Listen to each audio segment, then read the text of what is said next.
May we now invite Chair of the panel discussion, Professor Walter Theseira, on stage, please. We will now begin the second panel discussion on technology, policy and polarization, chaired by Professor Walter Theseira from Singapore University of Social Sciences, School of Business. The panelists for this session are Dr. Ting, Prof. Kim and Prof. Ng. Prof. Theseira, Dr. Ting, Prof. Kim and Prof. Ng, please. Okay, so I wanted to get everybody here to think a bit about some of the social and labor market consequences, I think, of the presentations we just saw. And I also want to encourage the audience members to think about questions that can be relating to that or anything else they're interested in. So I think I'll first go around and ask the speakers to give some views on this, but let me just frame this discussion in terms of what I took away from this, right? So I think one of the common themes coming out of all of these talks is that I think certain kinds of training, certain kinds of education can have very high market returns. We saw some of the promise, for example, of emerging technologies like large language models, especially in finance. We also heard about how economists have particular comparative advantages, you might say, in certain business applications in data and so on, not least because I think of our lack of humility, yeah? So I mean, I think the quote from Keynes was that the economist should be seen as a dentist, but there's another quote I saw, I think you might have seen this as well at the American Economic Association conference a number of years ago, where I think Esther Duflo said that economists should be plumbers, right? But why dentists or plumbers? It's the same idea. It's because economists solve problems and remove sewage, I guess, from situations and so on. Okay, whatever it is. But then we also saw, I think in Irene's presentation, that despite this idea of the economist as a plumber or dentist, unfortunately, actual plumbers don't get paid well, right? So actual people who do the real work that keeps our civilization, society up, in fact, get paid very poorly. And yet, other people who are pretending to be the people doing the grunt work, economists, get paid very well. So maybe let's start by thinking about this problem. Yeah, I'm going to ask the speakers to give some views about what the implications are of their research on society in the labor market, and in particular to think about, well, how can we use this to do something to actually, you might say, uplift people who are left behind in some way, right? So for example, let me start with Dr. Ding, actually. Maybe you can give us a few thoughts about some of the implications of what you find in terms of large language models and finance and so on, and how do people who are not already doing, for example, computer science degrees and things like that, well, how are they going to take advantage of this? What's the consequences going to be for them, for example? General AI and large language models have shown the potential to automate certain tasks, especially for those repetitive tasks, for example, the customer services. So I think there is always a question whether general AI or large language model will replace human. I don't think it will replace human, but it may displace some jobs in the future, especially the low-level creative jobs. So if you look at history, with the rise of internet and computer, it has shifted the workforce, but it finally will lead to new roles or new jobs. So in the era of this general AI in finance or large language model in finance, I think in future it will also create new roles or new jobs. For example, how AI and human can collaborate very well. Or I think there will also increase need for specialists who can monitor general AI's output or evaluate general AI's output.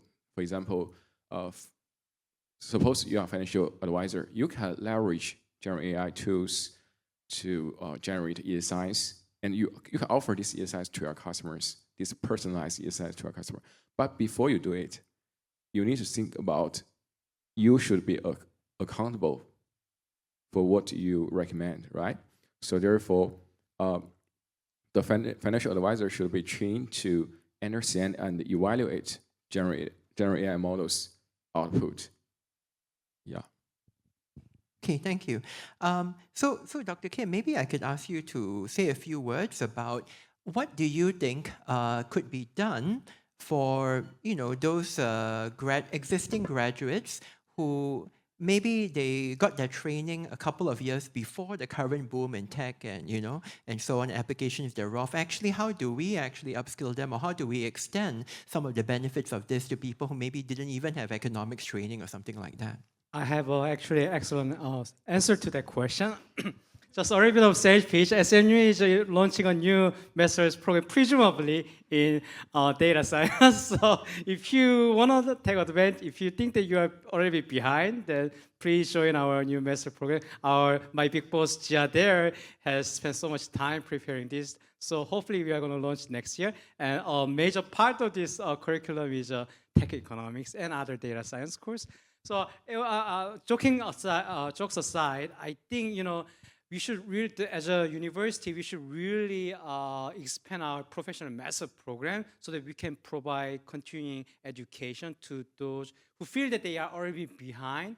And increasingly, I think that job mobility is going to go up. So it's not going to be like that you work for a company, you are not going to stay there forever. So I see a lot of, I imagine a lot of career gaps in between, and you guys, people can take kind of such a career gap year to retrain themselves by joining this kind of master's program, or or doing kind of joining like a skills future program, on a short stint and so on. So that could be excellent choice, I would say. Again, just don't forget about our master's program. And just following up on Dr. Ding's question, or your question about like AI and like replacement workers, I'm pretty optimistic. Not because AI is not going to replace our job. I think they are going to replace some of our jobs, or maybe even large part of our jobs. But I'm optimistic because I think there are going to be a lot fewer people in the labor market. So if you look at South Korea, fertility rate is 0.7. It's even lower during the Black Death period, during the Middle Ages. So South Korea is going to go away, So back then, there are not going to. So what I want to say is there are not going to many people who can work. So even you look at Thailand, their fertility rate is lower than 1. So globally, we are going to face a significant worker shortage, even more so than the advance of AI. So in that sense, I remain positive. Yeah. Thank you. Okay, so let me turn to Dr. Ng. So I think so far we heard that, at least AI will not replace jobs, and there are certainly job training opportunities out there for people who want to take advantage of them. But at the same time, many of these opportunities seem rather academically oriented. And I just wanted to come back to the point you're raising about how there are, of course, many people out there without these academic skills, but they're doing very important jobs, and the wages have really stagnated. So, I mean, do you see any potential then for technological developments to actually help to move the wages up in these sectors, or is there something else that we have to do about that? There's lots of potential, and that's why the theme of today's forum is like opportunities yet challenges, right? But it's how we approach it in terms of national policy, in terms of in my sphere of work, in terms of social work and social services, to be able to take hold of this opportunity. Because if we just, when the pace of development is so fast, then those who are behind will have greater difficulty catching up. So I'll give you an example in terms of digital resources. This is an area that I've worked on as well.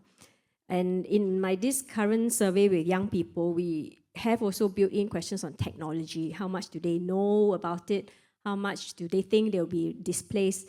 The thing with those who are behind in technology, they don't know what they don't have, right? They don't know that they're left behind, right? So it's very hard then to say, oh, then you tell us what you need. They don't know what they need, right? So that's number one.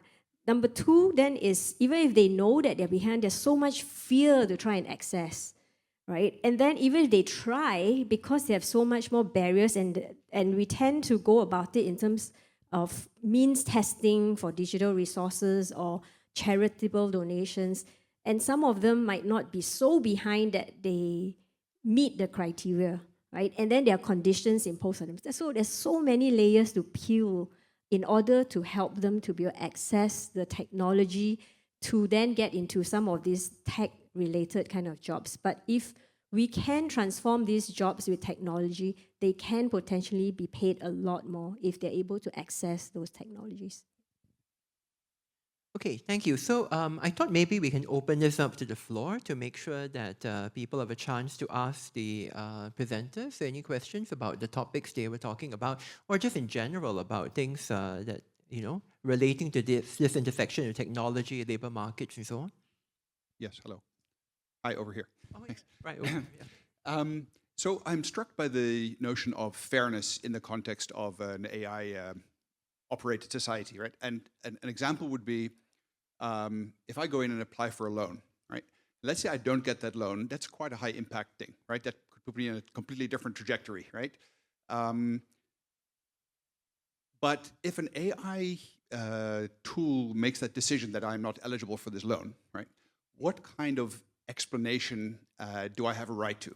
Okay, because the notion to say, well, node 4,239,000 in your neural network has a value of 0.6 instead of 0.5, right? It's not a very satisfactory kind of answer, right?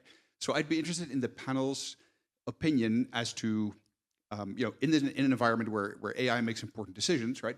What do you, as someone who's on the receiving end of that, right? What rights do you have in terms of understanding, right, and being explained to you how these decisions were arrived at, right? Because I think in many cases we don't really know from a bunch of training, how these models come up with a decision. So, thank you. Yeah, so I think that was a great question, right? AI makes a decision. It could be a loan decision in the hypothetical example. But, even in terms of AI and or just systems and how they impact your life, for example, as a gig worker, all the time, jobs are being assigned to people, and you have very little visibility into why you did or didn't get a particular job. And some jobs are, of course, nicer to have than others and so on, right, in gig work. So any thoughts about this? Yeah. Thank you for your question. I think when we apply AI in high-stake decisions, for example, the loan applications or any financial applications, it's really important to enhance the transparent or explainability of AI's decision. So this is why I think it's important to have the clear regulations or guidelines to document the model's decision-making process and also the data use. For example, if someone applied the loan, finally, maybe the bank used the AI or machine learning model to reject the loan application. Then the model should, maybe the customer or clients should get answers why I don't get this loan. What data you use to make this decision? What are the models? Or can you give clear explanation how I can improve myself? For example, the salary or credit score to get finally get the loan. I think this will build a better trust and the relationship between the customer and the bank. Yeah. I just want to add one comment there. So I think that we can make a two-step process. Two-step process. For example, in the first step, AI makes a decision, and you may not agree with that decision. In the second step, you appeal, and then human evaluator reviews the process again, makes another decision. I think this kind of decision process is well adopted already in the policy world. For example, if you apply for disability insurance in the US, first time caseworker reviews and makes a decision, you disagree, you appeal, then you go to the court, and administrative judge makes the final decision. It's the same for parole decision in the US. So currently, increasingly more so, US legal system adopts AI system. So the low risk decision, AI is making such a decision. And you may not agree, then you can appeal, and the real judge, human judge, makes a final decision on it. So that way, I think we can utilize the benefits of AI. Yeah, so I mean, maybe just to give a very quick my own view on this and what I think some of the profession has been looking at, right? I think in recent years there's been talk about how there should be a systematic, you might say, AI audit or ML audits, right? With the purpose of checking to see whether the algorithms and systems end up making decisions on certain prescribed characteristics. So in the United States, of course, this would be things like ethnicity, religion, and things like that. Basically, there would be a valid case against your organization if you made decisions on that basis, regardless of whether it was a human making decisions or whether it was an AI system. So I think you can do something like that, but there still remains, I think, this, and even with an appeals process, unfortunately, I think there still remains sometimes this element of not understanding fully the criteria, and because of that, you have people who don't really know what they can do about the situation to make them get themselves over the barrier, right? And of course, this always was a problem historically, even if human decision-making processes, you don't really know why a human loan officer makes a particular decision either, but yeah. Okay, questions, yeah. Oh, over there, yeah. Hello. Thank you, panelists, for your insightful presentation. This question is more directed to Dr. Ng, but I'll be more than happy to hear like the insights from the other panelists as well. So understanding that there are like propositions in Parliament and all that towards a 4-day work week and other means like hybrid work and flexi work, as you have mentioned, to help improve this condition of like balancing work and life. Do you think that there'll be like sacrifices on productivity? And if so, how do you think we should mitigate this problem and balance productivity, mental wellness, as well as curbing like the income inequality that you have identified? Thank you. Thanks. Wow, you've asked a multi-layered question. Yeah. First, the average work week in Singapore is 42 hours a week. That's quite different in Europe, where they do apply 4 days work week, right? They work on average 30 odd hours a week. So we need to reduce the number of hours of work first before we can go to 4 days a week, I think. Otherwise, those 4 days you'll be working very long hours. Yeah. And the second thing I would say is generally, I feel in Singapore, right, we do have a work culture that we work a lot, right? And that does not necessarily mean it's productive. So in Europe, where they do have fewer hours per week, they are actually highly productive, right? So how do we change processes, right? And the third thing I would say, what I've talked about actually in terms of the differentiation between higher wage and lower wage young people. Lower wage young people are the ones, okay, so everyone works long hours in Singapore. High wage, low wage, no difference. But the low wage workers have this additional burden where they can't control those hours. So for me, if I work 42 hours a week or maybe more, I can choose to work early in the morning, late at night, and in between I run an errand. Not for them, right? So then what's the implication for mental well-being, even for them? It's not even at the level that we are talking about generally for workers today, right? So there's really so many layers that in the first place, we're already working long hours, and the general mental well-being for Singaporeans, right? General productivity for Singaporeans. But then we have this bifurcation of the types of work. Then what about the low-wage workers is even more dire, more concerning in my opinion, yes.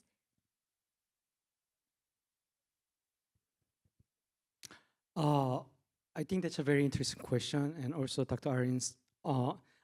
Dr. Ng's answer excellently. I actually have already a different idea. I have a fundamental question about whether we need to reduce work hours, actually. 40 hours, I think it's manageable. And the reason why I say this is that if we look at EU's economic performance over the last 10 years, it has been going down. And they recently published a very thick report about US competitiveness. And it was like their confession statement that we are losing the economic war against the US.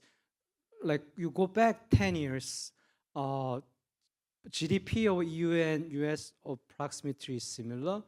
Fast forward 10 years, it's about twice different. Why is that?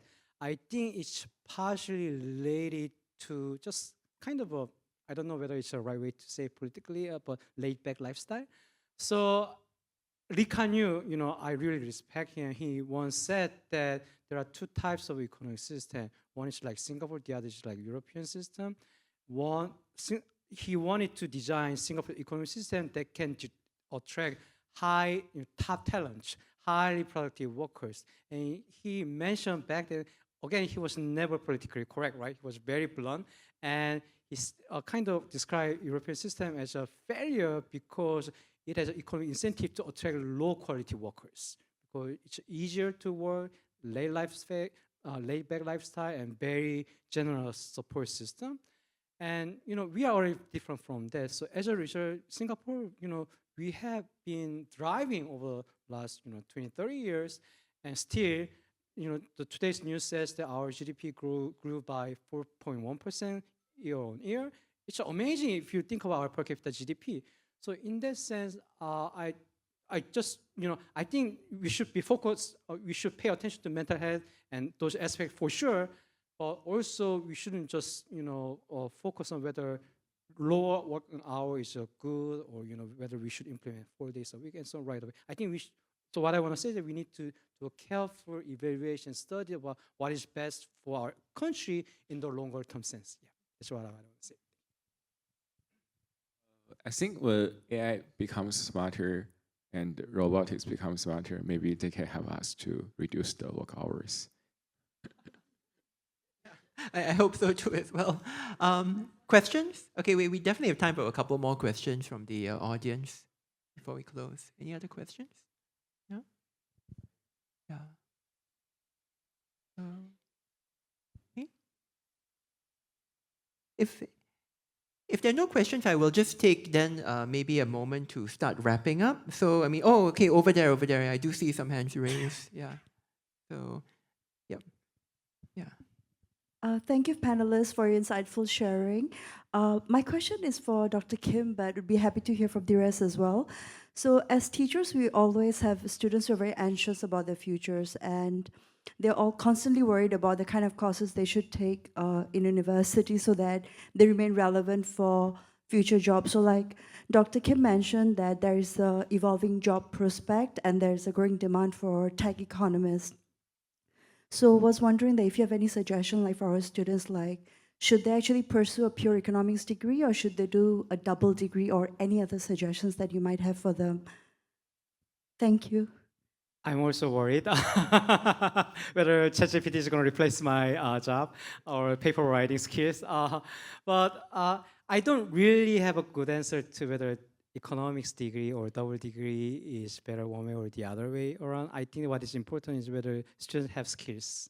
In the era of ChatGPT or LM, I think they should know how to use it, right? And they should use as much as possible, more than others maybe, so that they can take full advantage of it. Other than that, whether double degree or economics degree, I think it's a matter of students' skills, preferences, and so on. But I do want them to continue to study economics nonetheless. Yeah, that's it. Yeah, maybe other people have better idea.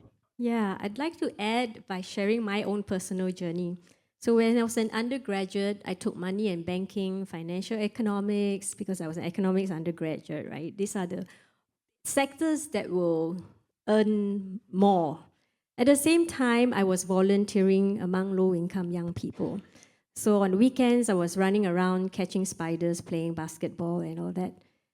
And then as I started work more in the economics kind of jobs, I continued to volunteer among these low-income young people, and I grew increasingly restless that an economics career, a pure economics career, wasn't one that I would pursue.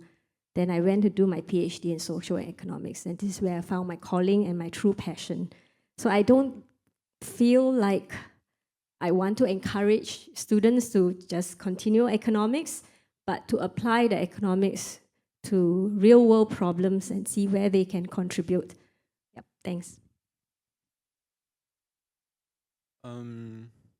I think the key is, in my personal view, I think the key is not to have a double degree or another degree, but it's to learn to learn. So if you really have interest, for example, about generative AI or large language models or this new tech, if you would like to use it in econ or in finance, I think the key is not to just to have a degree, but now if you look at the resources on the website, they are all open sources. So there are many sources. If you have passion, you can learn. Yeah. Okay, thank you. So I think just to start closing the panel, I'm going to go around to each of the panelists, and I'm going to ask them, since this is the Singapore Economic Policy Forum, yeah, I'm going to ask them to maybe just talk about or propose one policy that they think would be useful to deal with some of the challenges raised by their research or observations. Okay? So, Dr. Ng, what's the policy that you would propose? We'll go around. Actually, I'm not a good policymaker, but I will try to answer his question. So as my research is in about generative AI in finance, so I think what different about generative AI application in other sectors compared with finance is financial data is highly sensitive, involving sensitive customer information and company's information. I think this is also one reason why the companies would not like to open their data they use for training purpose. However, in financial sector, if you apply the generative AI, it's also important to have good regulations, right, to prevent the leak of customers' data, right, to ensure the ethical use of these generative AI models, avoid bias. If the data they use for training is biased, then the model's output would also be biased. So I think there are many regulations need to be done in this financial sector about generative AI. Yeah. I actually have a comment about Irene's study with regard to policy suggestions. I think she addressed a really important question in Singapore, and I do believe that. Types up. Do we have time? Just 1 minute.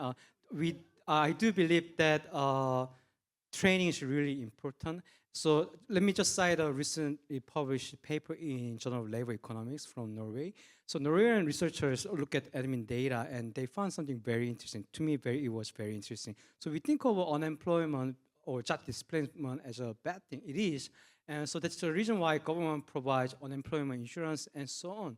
But they look at the life cycle effects of a job displacement and found something very counterintuitive. In fact, job displacement, losing a job, can be actually good for you if you were young.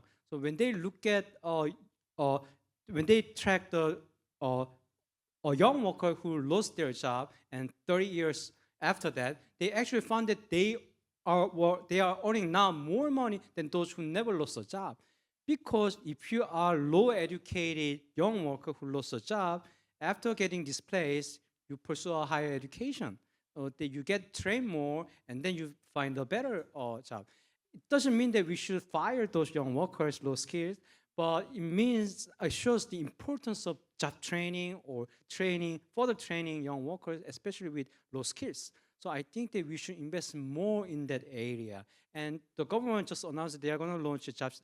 Basically, to affect the unemployment insurance program next year, I think they should emphasize more about job search assistance and retraining aspects of it. Yeah. With the two answers, I have more confidence to suggest that we need to have universal digital access, meaning treating digital resources as public goods, like public education, electricity, water, which will be highly subsidized for all Singaporeans. Right? Especially for Dr. Teng's answer, if we increase the regulatory framework, then we won't be worried about pushback that I often hear when I suggest this, which is, what about the risks, the online risks and all that? Right? So universal digital access. Thank you. So I think with that, let's bring this session to a close. Join me in thanking the panelists for their speeches earlier in the talks. Thank you. Once again, thank you, speakers, for the tremendously insightful discussions. We have now come to the end of session 5.